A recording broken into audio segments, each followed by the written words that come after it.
Damon through the show.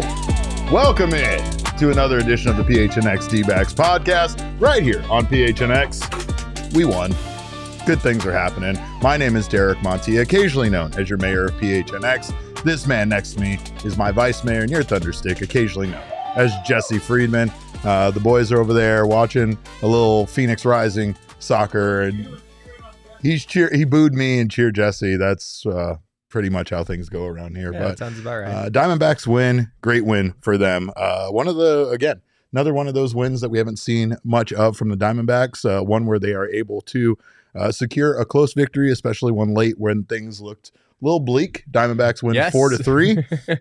They secured just their fourth series win of the year. I don't know how to really feel about that. I mean, the other two of those other ones were against the Rockies. One was against the Cardinals, and this one was against a struggling Reds team. But I will take it. The Diamondbacks at least are getting taking care of business against teams like the Reds that they should. We talked about this yesterday, but they are able to again win a close one against a team that is also having a hard time finding offense.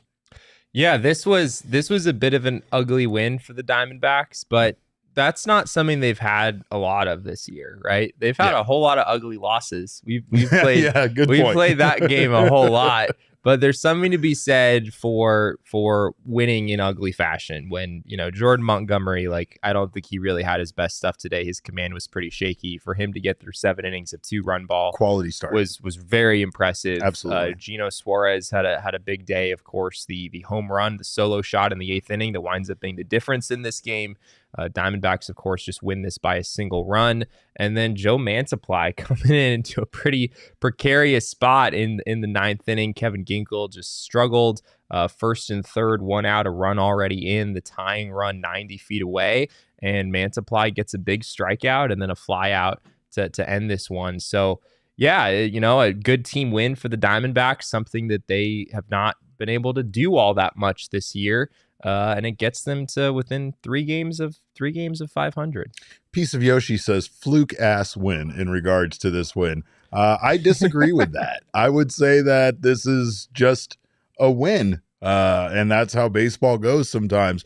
We're going to look at the numbers. We're going to look at the count for sure. But you got to just be satisfied sometimes when the Diamondbacks are able to secure a close victory like this and do it when things really aren't going their way. It's kind of an example of what, example of that is what Jordan Montgomery did today. Like you said, He wasn't striking many people out. His line ends up being he gives up 7 hits in 7 innings. He allowed 2 earned runs. He walked 2, struck out 2 through 95 pitches. He was very economical. He was able to last much longer than it looked like he was going to last at times in this game, especially after a very quick first inning. He really struggled to get through the second inning. That's when the Reds achieved their first lead in 42 innings, I believe they said on the broadcast. It was their first lead in a week in a baseball game. So that, again, can give you an idea of how much the Cincinnati ball club there was struggling. But, the Diamondbacks were able to answer right back on a Pavin Smith RBI double that scored Gabby. And, this team kind of just chipped away. They had, production kind of from all over the place. But, Gino definitely had a big game back at Great American Ballpark. He hit his 99th home run in that ballpark in this game. And that home run was very, very important for this team in regards to taking the lead and holding on to it. The Diamondbacks have now won 4 consecutive 1-run games, which is interesting to me. They are up to 5-4 this season in 1-run games, which still doesn't feel right. It still feels like they've been pretty poor. in some of these kind of 50-50 baseball games, but they've apparently really turned a corner in that regard, having won 4 consecutive there. And they have a 3-game win streak right now, Derek, and that is the first time this season that the Arizona Diamondbacks have won 3 consecutive games, which is pretty wild to think about. That is wild to think about. But when you go back to the fact that this is the first time that they have won a game 1 in a series since opening day, it makes sense. Yeah. You can't win 3 in a row if you keep if you lose the first game of every series, just about, right? That's a great point. But of course, they did get some offense from guys that are struggling tonight. I mean, it's not a huge night, but it is a step in the right direction. Right when we were doubting them, Lourdes, Suarez, and Gabby all hit back-to-back singles to put the Diamondbacks up 3-2, and then Gino hit that solo home run late to make it 4-2 and kind of secure that much needed extra run, because the bullpen almost blew Jordan Montgomery's quality start.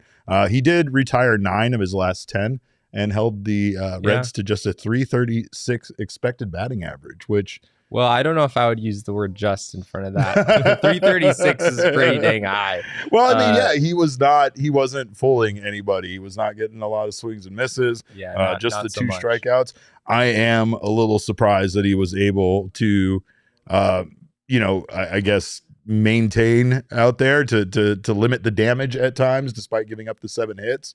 And honestly, I mean, it's what the Diamondbacks need out of a starting pitcher.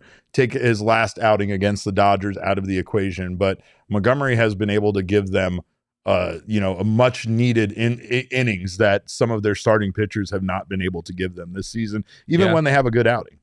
Yeah, I mean, Montgomery's numbers for the season, I mean, he has a 4.70 ERA after this game, but at the same time, 3 of his 4 starts have been pretty darn good, right? It's just the one start against the Dodgers where he gave up 6 runs in 3 innings. It's really kind of skewing his stat line right now, but he is very much given the Diamondbacks a chance to win in 3 of his 4 starts up to this point. And there was also some pretty good Diamondbacks defense behind him. I know Gurriel made an error early in this game, allowing Tyler Stevenson to get to third base on a double. But Gurriel made a nice sliding grab later in the game. He gunned down a guy at second base. I believe it was Stuart Fairchild. Right there in the inning, he made up for it right in the same inning. We got this note from our buddy Shane over at the D-backs that Lourdes became the 10th outfielder in franchise history to record both an error and an assist in the same inning. So yes, even though he did have a bit of a misplayed ball there, I think that did lead to a run scoring. He was able to make up for it. Yeah, and I mean, if you play out that inning without the air, that run still scores. I mean, there were 3 singles after that, so that run was going to score anyway. But yeah, if Gurriel doesn't gun down Fairchild at second base, then that would actually have scored another run in that inning. So that was actually a really big play. We also saw Pavin Smith gun down a guy at second base on a line drive force out. That was nice, which isn't something you see every day. So yeah, there were some good moments for this defense behind Montgomery, which was big in his outing. But this is what you pay Jordan Montgomery to come in and do, right? Especially at a time where Merrill Kelly is not here, where Eduardo Rodriguez has yet to throw a pitch with the Diamondbacks. Jordan Montgomery has come in, and in 3 of his 4 outings has been outstanding, really, for the Diamondbacks. Even in a game like today, where it didn't look pretty. I mean, he'd given up 7 hits in 4 innings of work. He wound up getting through 7 innings with just those 7 hits allowed. As you said earlier, retired 9 of his last 10. Just seemed to get better and more comfortable as the game went on. Which is the opposite of the Diamondbacks' young pitchers, which is the problem there with them eating innings, right? Typically, when they start getting to the 3rd time through the rotation, the opposing offense typically has them figured out. Tonight, Montgomery just did a great job of extending on a night where it didn't really seem like he had his best stuff. He is not necessarily just like a contact pitcher like this. He's not a guy that goes out there and just kind of gets quiet outs. He does get more strikeouts than this, and I'm sure it's still about him settling in. This has been a weird year for him. Especially the last start was a very weird start, the way that the stop and go went for him. But I think that when we see the season progress and him get more comfortable, I think we're going to see more outings like this with probably some more strikeouts and a little less contact than we saw tonight. However, Just much needed starting performance. Offensively, the Diamondbacks still didn't get a whole lot from this team. They did get a couple of hits from unexpected sources that led to some runs tonight. Of course, Ketel continues to be Ketel. He has now hit safely in 9 straight games, and his defense was also outstanding out there today too. Yeah, he made a really, really nice play on, I think it was a TJ Friedel bunt late in this game. Not an easy play by any means, having to charge in and do the glove flip, which we've seen Ketel really kind of master at this point. I mean, that's one play that Ketel has really figured out at this point. So yeah, that was big. Someone in the chat also mentioned Kevin Newman and him just being pretty darn good at shortstop defensively. And we saw that in this game as well. He made a nice play going to his right, getting a force out at second base in a key spot. So yeah, defense is a really important thing and has been a fixture of this Diamondbacks team for the last several years. Correct. And it really hasn't been a fixture of the 2024 Diamondbacks all that much. No. I guess we did talk about the numbers the other day. Like, they actually do have some pretty good defensive metrics if you look at defensive run save, if you look at OAA. But they've made so many mistakes in key moments that it's kind of put a damper on their defensive impact. But today, all the way around, it was a pretty well played game on that side for the Diamondbacks. Piece of Yoshi says that's 4th among all shortstops in OAA. Kevin Newman to you? Yeah, that's pretty wild. I mean, Kevin Newman came into this season being like a serviceable shortstop, but Kevin Newman, his defensive metrics at short were not particularly good coming into this season. It seemed like, you could get away with him at second base. Like, he could be a decent second baseman, but if you're putting him at short, it'd be a little bit more of a stretch. That's not what we've seen so far. I mean, the difference defensively between Kevin Newman and Blaze Alexander has been really, really big, frankly. And you can kind of understand why Torey Lovullo has sort of just stuck with Newman in there at shortstop more often than not. The relay there by Lourdes to Kevin Newman that unsuccessfully attempted to get, I think it was maybe Tyler Stevenson at home scoring. I think it was Santiago Espinal. Yeah, it was Espinal. Yeah. It was the second run that they scored. Yeah. I mean, even though it was unsuccessful, I was saying this during the game, it was one of the best defensive plays I've seen them turn from the outfield all season long, just in regards to Lourdes playing the ball well off the wall, bringing it into the cutoff man. Kevin Newman didn't make the best throw, but he still made a really solid attempt with a very quick turn to try to get the Reds runner at home. And it was honestly, like, again, it's one of those times where that was much more encouraging than what we've seen out of them defensively from the outfield coming home all season long. So, I mean, maybe they are making steps in that direction of becoming a bit more solid. Lourdes showed us in a single inning how he can both make a lot of mistakes in one play and then make up with it with 2 fairly solid defensive plays, I think, after that. Yeah. So, I mean, just the Diamondbacks are it seems like the mistakes aren't happening as often, and that is yielding their ability to win these close games, right? You gotta win the margins, and you gotta make sure that in a close game like this, especially where it ends up being 4-3, you got to value every run. You got to try to do everything you can to score and to limit mistakes, and they did that today. However, the bullpen really tried to give it away after Jordan Montgomery had himself a great quality start. When I say the bullpen, I really mean Kevin Ginkel, because Ryan Thompson and Joe Mantiply were wonderful for this team. It felt like Torey wasn't ready to go to Paul Sewald yet in back-to-back nights, right? Especially in a high-leverage situation like this with Sewald out there. So instead, after Ryan Thompson comes out for 1 inning, throws no hits, no runs, gives up 1 or strikes out 1, Kevin Ginkel comes out, gets an out, and then gets himself into trouble immediately. Yeah. Ginkel faced 4 batters and 3 of them reached, and the Reds scored 1 run and had the tying run at third base, the go-ahead run at first base, and Joe Mantiply comes in. The Reds had gone to Will Benson off the bench, so it was a good left-on-left matchup. Benson was really good for the Reds last year, but has struggled quite a bit, especially over the last few weeks. And very Mantiply, aggressive lately, and yeah. the Mantiply definitely used that against him. Yeah, he did. Was able to get it was a check swing. It was a close call, but they ultimately decided that Benson did go, and that was an enormous strikeout for Joe Mantiply. I mean, Mantiply is not necessarily the biggest strikeout guy out there, so for him to come in first and third, one out, and get a strikeout, and then it was a bit of a long battle there with the final hitter of the game, but a fly out ultimately ended this one and put this in the win column for the Diamondbacks. It was a really impressive game for Joe Mantiply. I mean, he's been on the other side of some of these situations quite a bit, frankly, but this was a really big game where he picked up Kevin Ginkel, who just did not really have it today. Everything was kind of pointing to this being a disastrous situation there once Kevin Ginkel, really didn't have it. It pointed to a disastrous situation.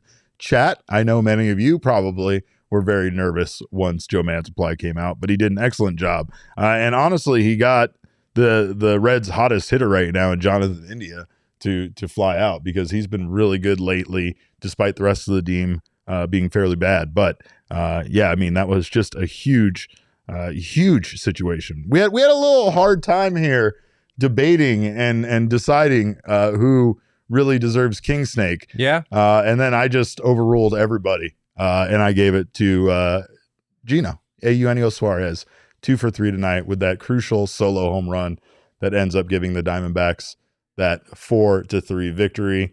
Of course, this could have been Joe Mantiply's as well, because the Diamondbacks got a very unlikely source out of the bullpen to come in and close the door on a game that was, I mean, honestly, it was heading in the direction of a lot of the Diamondbacks' losses this year. Yeah, I mean, you could make a case for Mantiply. You could make a case for Montgomery for kind of gutting out a really impressive outing. 7 innings, 2 runs. It's, if he's not able to do that, then that in itself might take the Diamondbacks out of this game a little bit earlier. So yeah, you could go a few different directions here, but I think Gino's a pretty fair choice. I mean, the guy was 2 for 3 in this game. He also was hit by a pitch. He also stole a base, which isn't something we see. That's right. We didn't Gino get the do base too often. He was stranded there. He was at second with nobody out. The Diamondbacks weren't able to score him. Corbin Carroll was also at second with nobody out at one point in this game, and he also did not score. So hitting with runners in scoring position wasn't necessarily a huge success for the Diamondbacks today. But a big game for Gino, and as we've discussed over the last few days, the D-backs really need him to get going. I mean, he is a big part of this offense. He's in the 5-hole or the 6-hole, pretty much every single day, has been throughout the season. Diamondbacks really need him to turn things around offensively, and maybe this is the beginning of that. Well, and I think winning close games like this, winning ugly games like this, it's a reminder to this team that things don't have to go perfect for you out there. You know, you can go out there. It felt like it did for a while, right? It was like either you're winning 14-1 or you're just not going to win. Right. It reminds me of like when you get used to beating up on the computer in MLB The Show, and then you can't stand having a loss or a realistic game where the opponent's tough, right? Like, it sounds personal. It is a little personal. I mean, it's when you play story of Derek's life. When you play on easy or whatever, you expect to win every game, but sometimes you got to level up. I will say though that of course, that's one thing that does just remind this team. Maybe it takes a little bit of the pressure off. Again, you might go out there and go 0 for 4 on a night, but you played some great defense, and that defense helped secure a close victory that still you can feel good about and still feel like you contributed to, right? Yeah. I mean, Jock Peterson is a guy that continues to be good for this team, but tonight Jock Peterson was 0 for 3. He had a walk, but he still took some very good at bats tonight. And there's things like that the rest of the team, it feels like the patience is starting to carry over, and we're seeing some better at bats from guys, even the guys that are struggling. Taking those better at bats is going to yield to more successful results. Period. Yeah. Lourdes, the amount of times that we've seen Lourdes, hit the first pitch up for a pop out or roll into a double play. Yeah, there's another double play today. Yeah, it's nauseating, right? But it does feel like we're seeing him at times take better at bats today. Lourdes, again, he was 1 for 4, but he scored a run and he was a part of the offense and a part of this win today. So hopefully those guys can get going based on, maybe taking some of that pressure off of themselves. The Diamondbacks needed to win games. They need to win games like this. They can't just win games when they're leading by 20 runs, right? And they also need to win games that they have no business winning. In cases they've lost games they had no business losing. So I mean, they've lost quite a few games. It's okay for this to go back, go their way a little bit here on a night where maybe looking at the numbers, they don't deserve it nearly as much. But again, Jordan Montgomery found a way to win, and he found a way to go out there and give this team length, and that's exactly what they needed. So hopefully this can carry over, and they can go for the sweep tomorrow in Game 3. Yeah, is Corbin Carroll? Is he no longer fixed? No, he's going no. over 4. It's where Jover. Are we? Where it's Jover for him. Okay, he did walk, right. so that's he did all right. walk. Yeah, he did still. He did still get on but base. no, it might be over for Corbin Carroll. I don't know. I mean, wait, again, 1-2 for 5. He's back, and he's the Corbin Carroll of old. And then he goes over 4 the next day, and all of the belief is instantly gone. Well, again, it's like I'm not ready to do that yet, but I was also not ready last night to be super excited about a 2 for 5 night. You were more measured last night than I expected you to be. And I want to scream about it. I want to look. I mean, again, Corbin Carroll is so incredibly important to this team that it's like I want to will him to get going. I want Corbin Carroll to get going so much that I'm behind that dumbass idea of getting up and giving him a standing ovation. And you know how much I hate that shit, but I would do it for Corbin Carroll at this point. I just think Corbin Carroll is too cerebral for that. I think he would find it condescending in the same way that I do, and he wouldn't like it. However, I don't know. Let's do it. Whatever works. I want to do something to get him going because, again, I feel like it's not a matter of, it's not a matter of skill.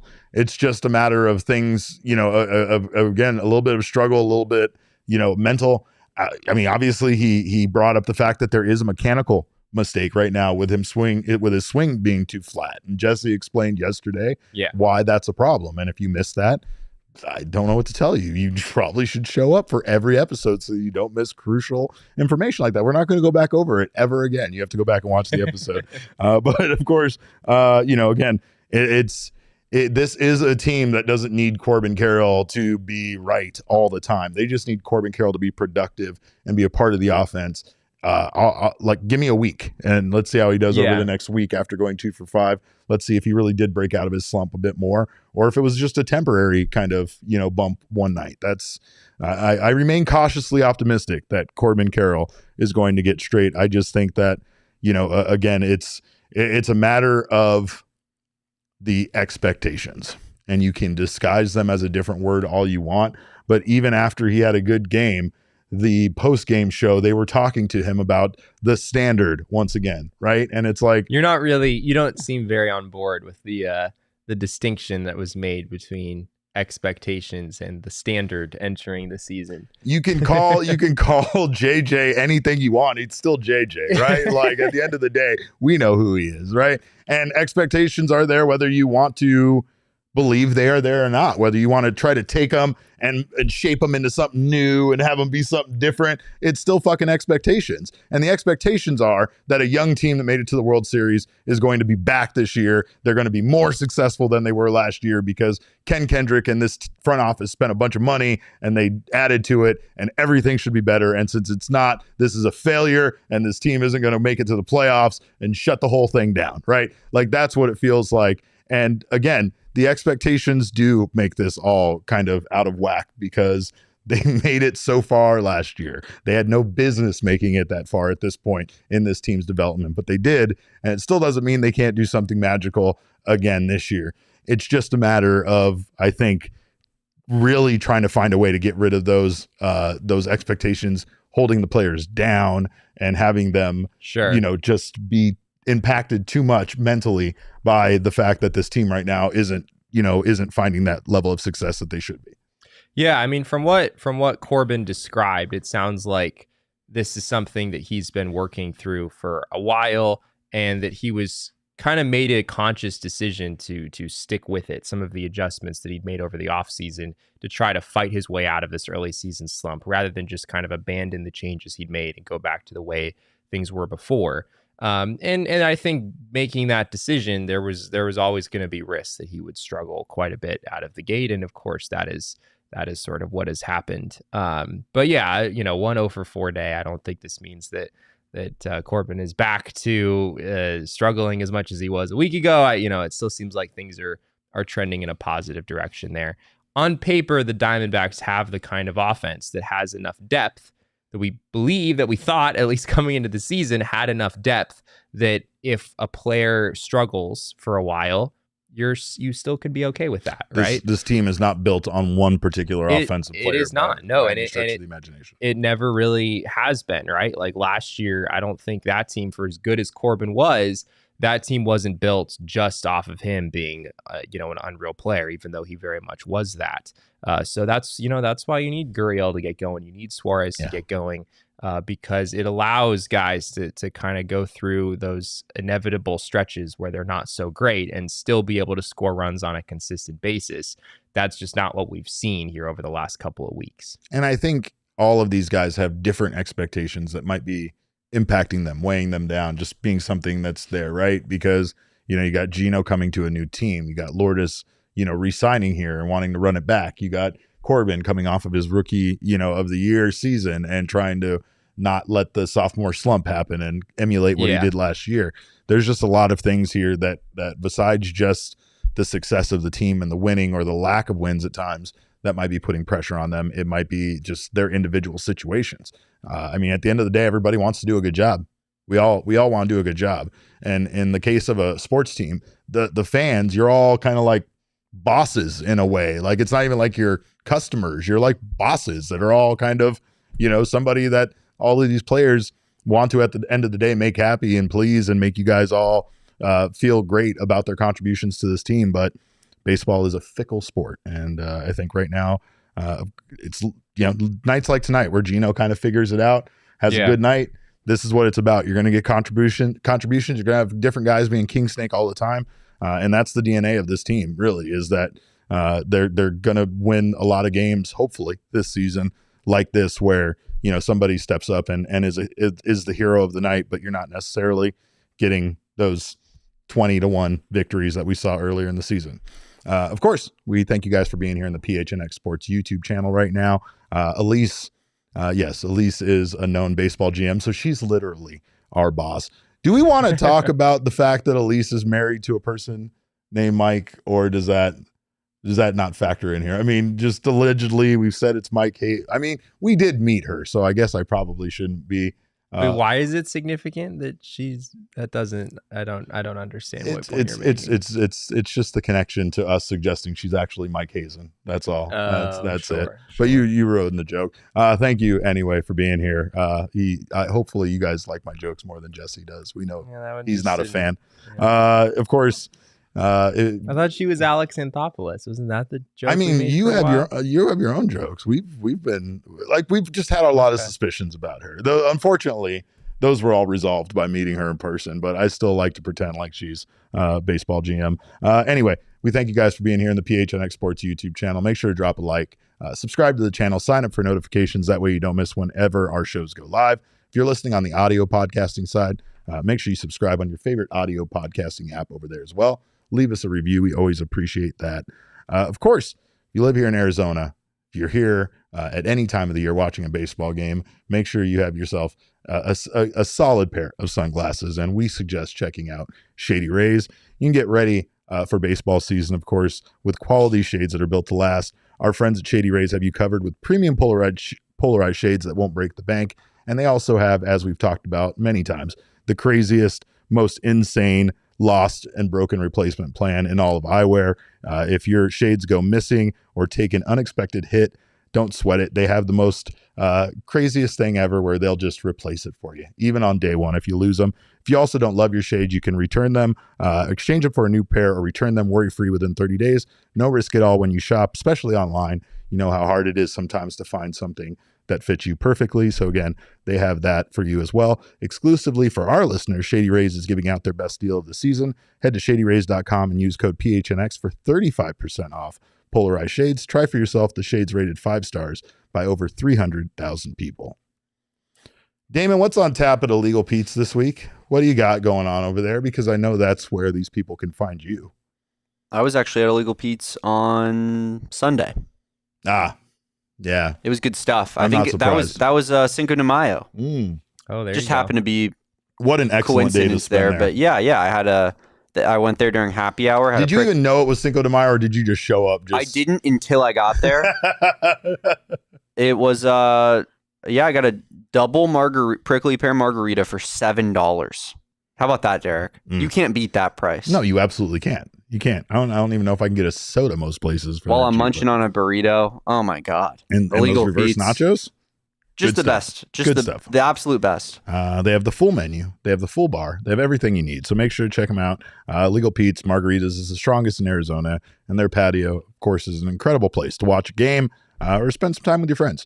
Legal Pete's is also here to bring you a win with their legendary sound check deal. Bring in your ticket stub from any ticket event and get a draft beer or house margarita for $1. Illegal Pete's wants to celebrate with you, whether it's a pregame or postgame party. They got you covered on all your game day needs. Must purchase an adult entree to redeem Illegal Pete's sound check deal. Illegal Pete's, your go-to spot for burritos, buddies, and beer. All right, well, it's time to work the count presented by Desert Financial Credit Union. Let's take a look at the numbers from today's win because, again, these kind of explain a little bit more why we're saying this is one maybe the Diamondbacks snuck away with. Yeah. I mean, Diamondbacks got out hit 9-8. As we said earlier, they had some opportunities with runners in scoring position that they didn't really take advantage of. They were just 2 for 12 with runners in scoring position in this game compared to 2 for 8 for the Cincinnati Reds. Both teams had 3 walks. Diamondbacks' hard hit rate was a little higher in this game at 37.9% compared to 29% for the Reds. But yeah, this wasn't real pretty, Derek. Really wasn't much about this game that was pretty. If we look at the expected batting average for each team for the entire game, the Reds were at 324 compared to 254 for the Diamondbacks. So I think that was a lot of that was Jordan Montgomery when he was pitching. There wasn't necessarily a ton of hard contact, but there were a lot of kind of soft line drives that found holes in the outfield that were honestly just really good pieces of hitting by Reds hitters. So again, credit Montgomery for being able to work around that and find a way to really shut things down toward the end of his outing. I don't care if it's ugly win. I'll take it. I'll take ugly wins. I'll take pretty wins. I'll take anything right now with the direction this team currently was on. They needed something, especially after, the way this series with the Padres went. The Diamondbacks, once again, have not lost a game since we as a group got together and went to go visit them and talk this out and try to encourage them and get their shit together. They did lose that game on Saturday, which was Gabby Moreno bobblehead night, and was possibly the lowest point so far in the season. It really did feel like the Diamondbacks were on the verge of getting swept, and who knows what was going to happen after that. I mean, luckily they do run into a Reds team that is really struggling, and that's going to help get things back on track. But they do also have a very, very difficult, very young, very hungry Baltimore Orioles team on the horizon that they have to play. And then they get this Reds team again. So really, like I said yesterday, this is a chance for them to feast on a team that might not be this bad all season long, right? This Reds team, luckily the Diamondbacks are catching them when they're catching them while they're struggling. That's true. They might be able to put it together and be a completely different team later on this season, just like the Diamondbacks could be. But if there's ever a good time to run into the Reds, it's when they've lost now 7 in a row, thanks to the Diamondbacks getting in on it. Nicholas in the chat said, Jesse, what is a good normal average hard hit rate? So glad you asked, Nicholas. Fantastic question. The floor is yours. The MLB average is 36.3%. So the D-backs were just over that today at 37.9. Reds well below that at 29%. So yeah, it is good to have a reference point for these things, because sometimes we talk about these fancy numbers and nobody has any idea what's good and what's bad and what's normal. So. I think that's why things like ERA and batting average have stood the test of time, because everyone understands that. Correct, for the most part, right? If you are familiar with baseball, that's usually the first metric, the first stat that starts allowing you to understand based on hearing it how good a person is doing in comparison to other pitchers and other hitters in the league. However, as we've talked about, especially ERA isn't really a great indicator of how things are going for a player, because there's a lot of other information that really tells you better. But of course, it comes down to the results, right? And that's what the batting average is about, is the results. You can talk about expected batting average. You can talk about hard hit percentage, all that stuff. It all can. The actual results do matter just a little bit. Just a little bit. I'll acknowledge just that. a little bit, right? But what all of that other stuff tells you is actually, what's going on with the guy, especially when like Jordan Montgomery's night tonight is a perfect example of that, right? Like, what was he doing well that allowed him to get outs? Like, we know he wasn't striking guys out. We know he wasn't getting swing and miss. We know he wasn't really overpowering guys, but he was throwing his fastball, which he hasn't really thrown much this season, and he kind of abandoned his sinker, which he has been throwing more this season. Yeah, his sinker kind of got hit a little bit today, and it seemed like around the middle of his outing, he kind of shifted to the four-seamer and started using that more, which isn't a pitch that we see Jordan Montgomery throw a whole lot. Usually, it's just like a handful every game to change the eye level of the hitter and try to get a swing and miss up in the zone or something like that. But he started throwing that four-seamer more regularly around the midway point of this outing. I think a lot of the damage that was done against him, a lot of those base hits were just a matter of location mistakes. I mean, we've said it from the moment the Diamondbacks acquired him. Montgomery is not an overpowering kind of a starter. He's someone who needs to live on the edges in much the same way that Merrill Kelly does. Like, if Merrill Kelly throws his four-seam fastball right down the middle, or his slider or whatever, like, it's not going to go well for him, right? It's the same with a lot of starting pitchers in the league. And Montgomery, not only today, but also, of course, in his last start against the Dodgers, the command just wasn't all that sharp. There were a lot more pitches in the middle of the zone in particular than you would like to see. But yeah, he really locked things in toward the end of the outing. He was able to get some chase, some pitches out of the zone that were hit for lazy pop-ups. I think he had a 5-pitch sixth inning, if I'm not mistaken, which was a really big step in being able to get through 7 innings in this game. Yeah, he had a couple of really short innings that really helped extend his outing. He also would have had way more strikeouts if he had home plate umpire Vic Carpazza from last night instead of our man Adam. Who was it? Adam Amari today. But you can't slander tonight's home plate umpire, Derek. Life found a way. What that man went through. I mean, he was calling a tight strike zone, and then life found a way to fit a ball into a tight strike zone. We hope he's feeling better, because that looked about as unpleasant as pretty unpleasant, one could imagine that looks. You can't, and I feel like in that situation, like, being removed from the game is almost not on the table. That's just not really something we ever see. I wanted to see him stretchered out. I wanted to see medics come and take care of that man. That's just not very nice, Derek. That's really not very I don't nice mean that. all. I don't mean that. I mean that man went through hell, and he had to just walk it off and go out there and call a game. Yeah. No, he deserved an ice pack, and he deserved maybe a popsicle, and he deserved a break. He deserved a timeout and some time to himself, because that is fair. In baseball, like, when those kind of things happen, it very much is just like, we'll give you a few minutes, shake it off, walk it off, and do your thing. Especially when you're a batter, going again. You're a man, I was on the 15-day IL for bumping my elbow on the desk in there. Like, sometimes stuff just hits you in the right way. You didn't break anything, and you're not, like, injured enough to be pulled out of a game, especially a sport where you can't be put back in the game once you're pulled out of it, right? But man, sometimes when those batters take, those balls off the shin, off the top of their foot, things like that, like, they have to stand back in there and now still try to hit a baseball. And we very much underestimate the pain that people endure in those moments. Oh, absolutely. Man, respect. Yeah, respect for sure. Adam Amari, you get the performance to forget, for sure, and not because of your disciplined calls behind the plate. Although Jordan Montgomery had a couple of calls that were tight that he didn't get, but his strike zone tonight was far less erratic than last night, and it was definitely conservative as far as being a little bit tighter, whereas last night's strike zone, it felt like at times anything could be a strike, and I didn't see the umpire scorecard on that, but I'd still bet dollars to donuts that things went the Diamondbacks' way especially for Zach Gallen with last night's definitely felt home plate umpire. yesterday. But anyway, again, ugly win. I don't care. We'll take it at this point. We'll take wins in any fashion. Of course, you can win, by the way, by stopping by Circle K. And when I say you can win, I mean you can save on gas. Right now, of course, if you are not already part of the Inner Circle, you can join the Inner Circle for free by downloading the Circle K app today, and you will save 25 cents off per gallon on your first 5 fill-ups. Very valuable right now with how expensive gas is.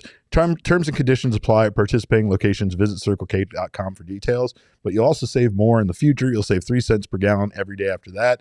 It does also stack with their easy pay option, so you can save yourself some money at Circle K. You can also save yourself some money on their snacks, which do not sleep on the Circle K branded snacks. They are incredible. They gave us like full-size, family-size like chip bags now. Yeah, you interrupted the Cardinals show today to go get yourself a bag of chips. Look, I'm just saying, don't put the snacks in Studio B. That's fair. And then have shows going on when I need snacks. It's like, I was polite. I waited. I was egged on. Derek's addicted to the camera. Yeah, I can't. He's just a magnet for it. He sees one on and he has to get his face on it.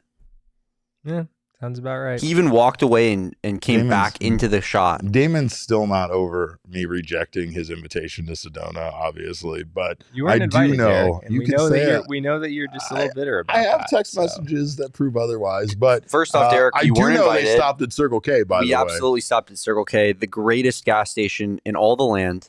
It's where you start every road trip, for sure. It's where you start every road trip. The official stop of road trips. What is your go-to road trip snack, Damon? Wow. There's so many great snacks to choose from. One of my favorites has become the chocolate covered almonds that Circle K offers. Wow. Great. Just phenomenal. Chocolate covered almonds. I don't think I've had those from Circle K. Pretty good, man. I feel like that's a little bit of a rookie move though when traveling in the Arizona desert in a car. How hot do you keep your car? On your, I don't know. You're right. Mine's pretty cool. I mean, my AC doesn't work great right now. That's very true though. Like in Arizona, keeping any chocolate, anything in your car, he's a madman. It's gonna backfire eventually. Like it might sound great in the moment, you might enjoy it for a while, but eventually that bag is going to be like sticking to the seats of your car because of the it's well, good thing I eat mine fast. I guess that's true. Yeah, I guess that's the work. I get sour Skittles and I also eat them very fast, and I get like the rough tongue from eating them too fast, but no regrets. I need all of that sugar. You got a go-to snack on your road trips? You're usually driving. Yeah, I'm usually driving. I'm a chips guy. Chips guy? Yes. Open bag of chips on the lap? All of the, That's a it's like a fairly manageable thing to eat. Kettle cooked? Kettle cooked. Yeah, kettle cooked. Oh, kettle cooked for sure. For sure. It's gotta be. I'm getting hungry just talking about this, but since we're talking about being hungry and stuff, also make sure to get yourself some chicken tendies from Four Peaks. And also their wonderful beer. You can get their beer at Circle K. You can also check out their beer lots of places, including Arizona Diamondbacks games out at Chase Field. They have the Bad Birdie, the Juicy Golden Ale out at their Four Peaks stand out there. Delicious, incredible, refreshing, quite possibly a new perfect beer. Sorry, Golden Lager for a baseball game. Sorry, I'm just saying. Might be. It is that good.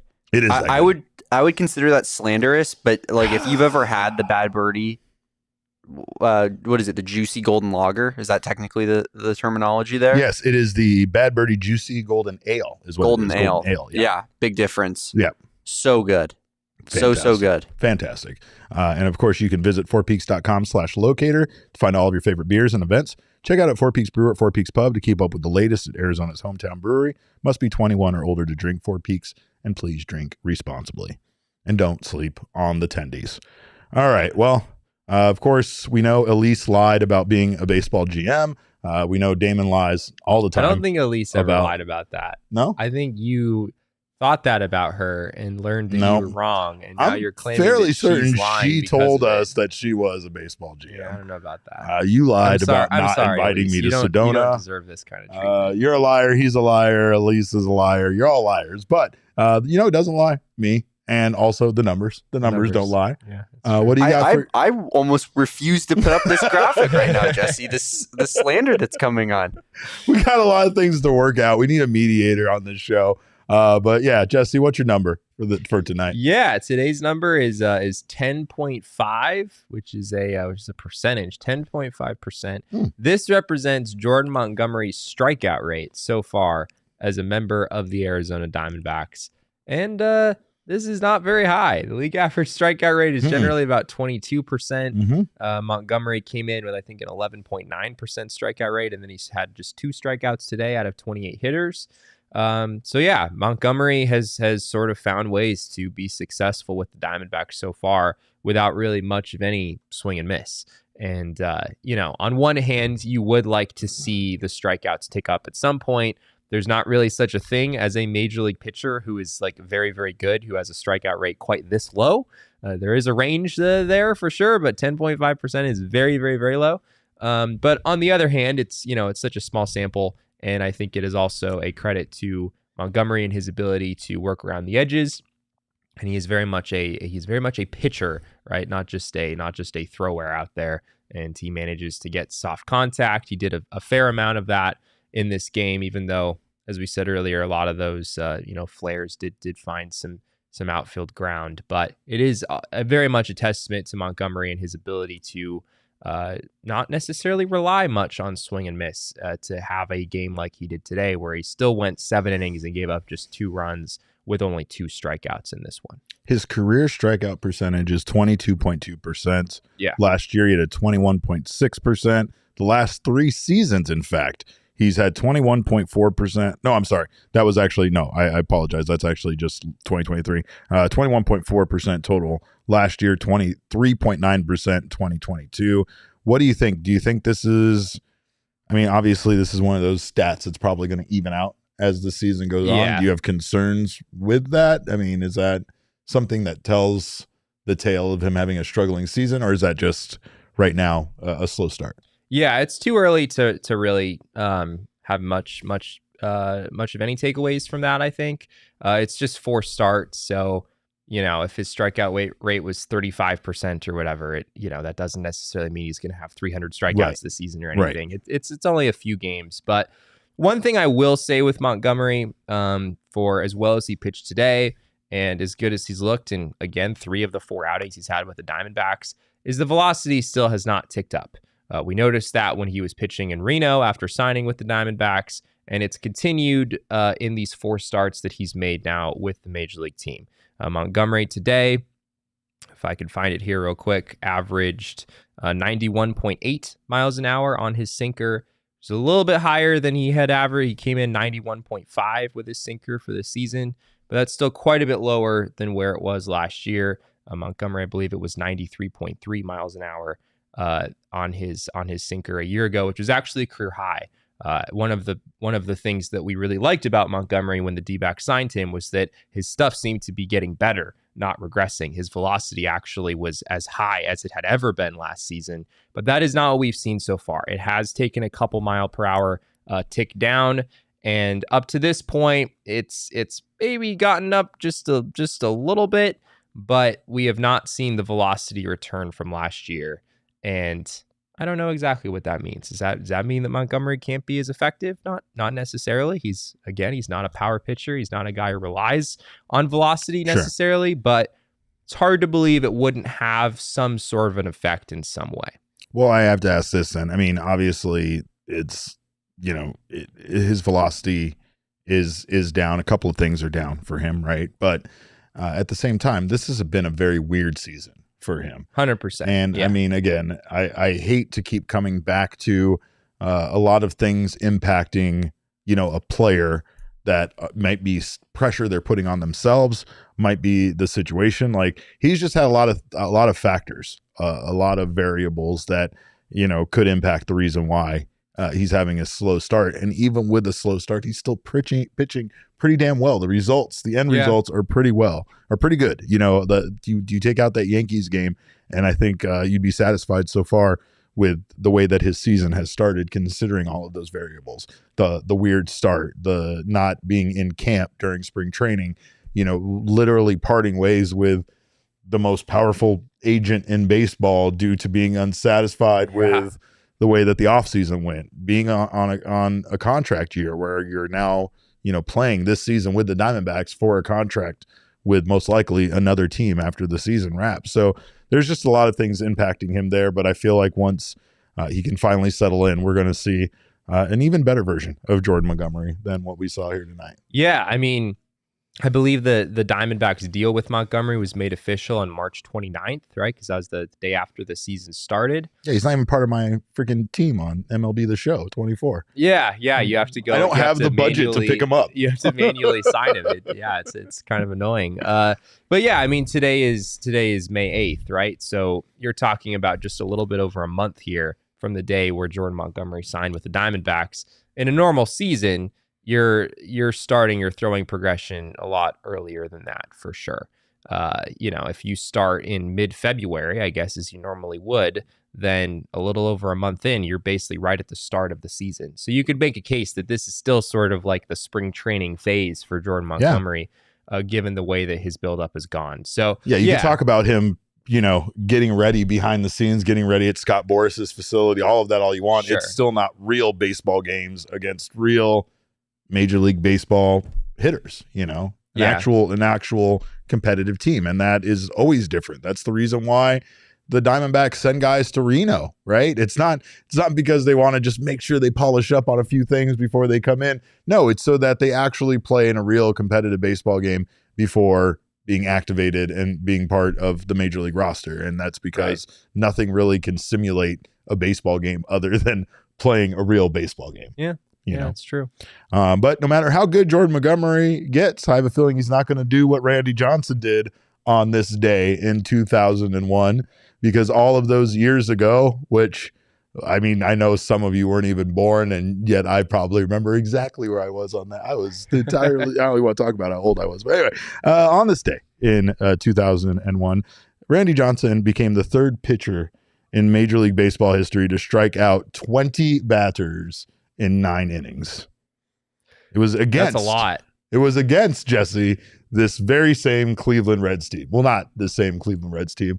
Again, most of these players probably, they were born, but they weren't active in baseball yet. But the other differentiator there being that the Reds don't believe ever played in Cleveland. Did I say Cleveland? I'm sorry. Cleveland. Yeah, that's probably. You are getting pretty old there. I am getting old. Your memory's escaping you back there.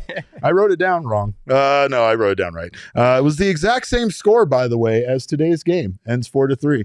Which obviously means the Diamondbacks are going to win the World Series this year. Well, what's also interesting is, May 8th, 2001, the Diamondbacks did win that game 4-3 in 11 innings over the Cincinnati Reds. So Randy Johnson, he threw nine innings, but he did not throw a complete game that day.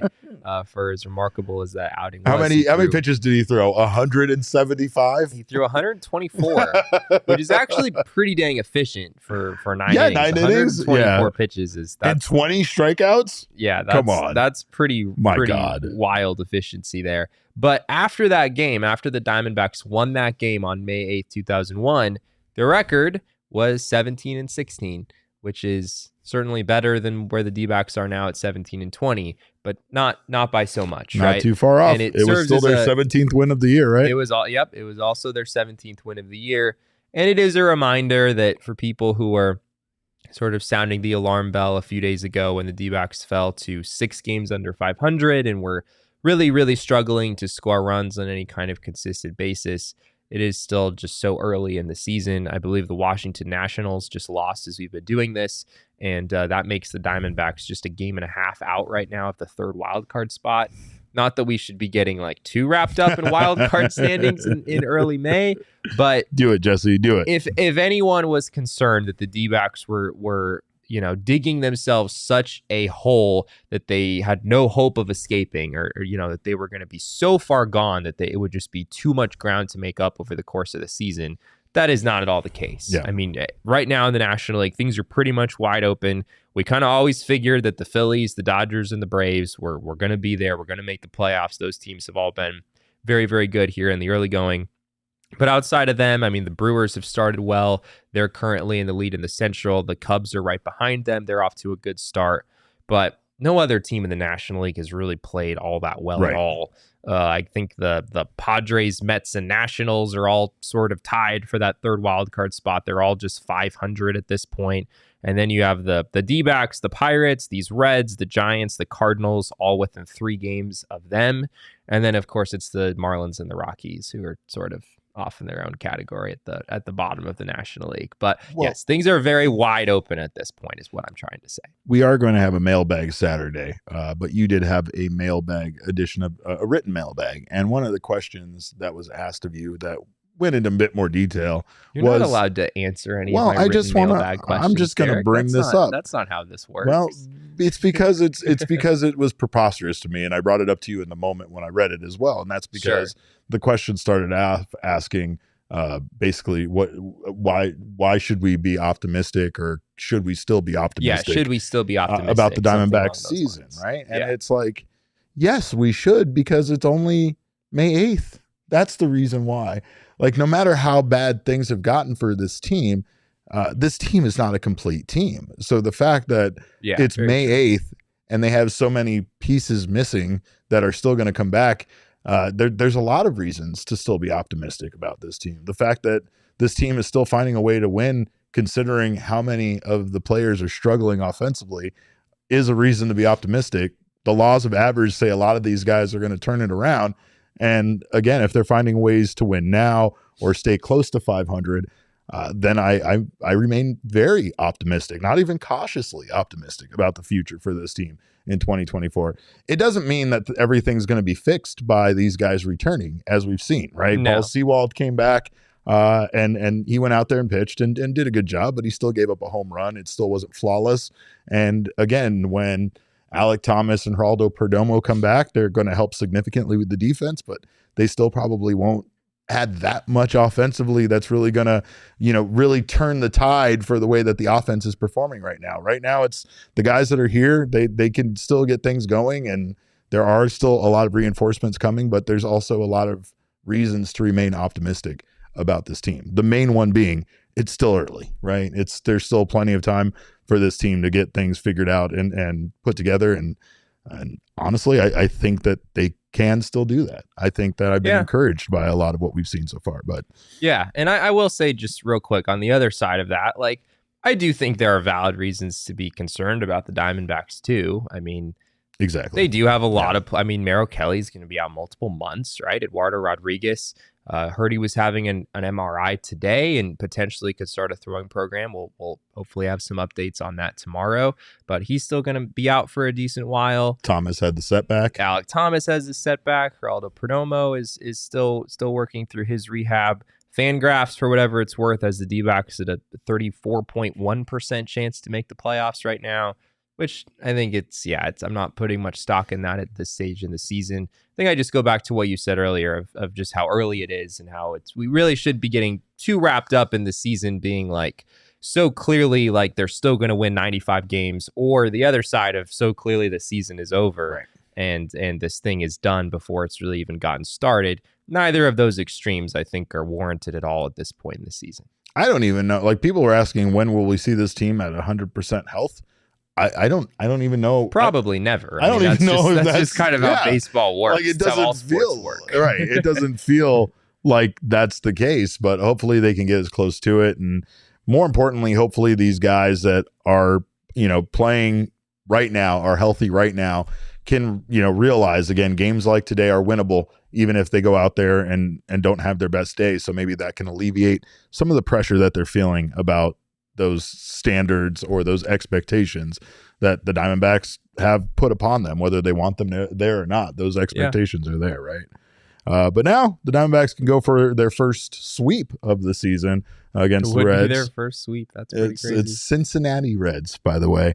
Slade Ciccone going up against Hunter Green. So I don't like their chances very much. But again, Slade has had some very good outings this season. And again, the Diamondbacks really have an opportunity to continue to kind of just put it to a team that is struggling right now. And they've been through that, and they've had it put to them. And this is kind of nice for them to be able to put it on another team. Yeah, Hunter Green he's good, man. He's very good. He was taken second overall back in 2017, and has not necessarily put it together for a full season at the big league level yet, but looks like this might be the year. He comes into this start with a 3.12 ERA, a 1.17 WHIP, averaging just under 6 innings per start so far with the Reds. So it's going to be a tall task for sure, but Slade Cecconi was also pretty darn good before his bit of a clunker that he had against the Padres. So yeah, I think the D-backs have a shot here. Slade also pitched against George Kirby, if I'm not mistaken, right? In that Saturday game a couple weekends ago against the Mariners, and he very much held his own in that game. So, yeah, I think the D-backs, I think they have a shot here. Well, I know the Diamondbacks aren't there yet, Jesse, but they're slowly but surely making their way up Mount 500. Some of the people in the chat wanted it. Hey, he's not there yet. We're not at the peak yet, but let's go ahead and get Cattell marching up the mountain, shall we?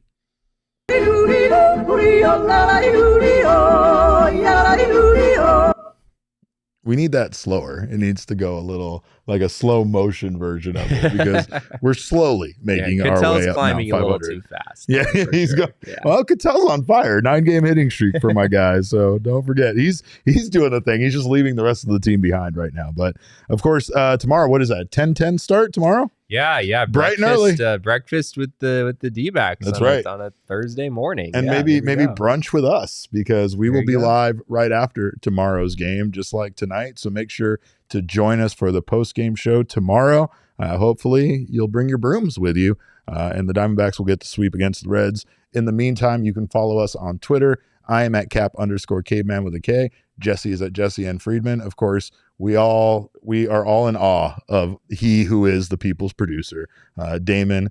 He is Damon Dog on Twitter at DAWG, and we are Damon's dogs.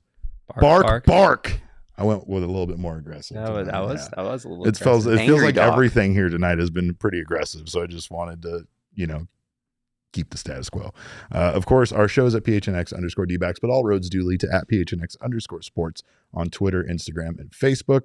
Make sure to drop a like before you go. We appreciate it. Gabby would love it if you do that. And of course, Gabby is feeling under the weather. Gabby might have gotten Jesse sick. We don't have any way to prove that. It's floating around in the clubhouse, and this guy kind of lives in there, so I wouldn't be surprised if that's where he picked this up. I told you to stay away from those boys, but anyway, we thank you guys for stopping by. We will see you tomorrow at our post-game show after the 10-10 start. In the meantime, have a wonderful night.